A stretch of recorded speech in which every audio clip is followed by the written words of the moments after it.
শেষ হয়ে গেছে। হ্যাঁ আগে দাঁড়িয়ে নাম লেখা নাম শুভ আমাদের দিকে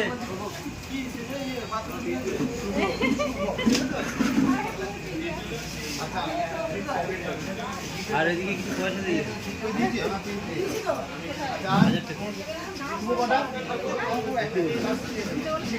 এরপরে যারা পাবে সবাই নেবে, একটা করে বাইরে থেকে হাফ হোক, ছোট হোক, এরা পাবে। হ্যাঁ দিদি তাহলে আর কেউ চারটে বাচ্চা পাবে না, কারণ সবাই তাহলে চাইছে যে আমাদের একটা করে হোক। সব যেই নাম লেখান আমি একটা করে চারটে দিতে পারবো। হ্যাঁ? এই কর্মকর্তার নাম লিখে রাখছো। এই মিস্ত্রি, মিস্ত্রি, যেমন তুলে দাও, এটা তুলে দাও। যাই ধর নাও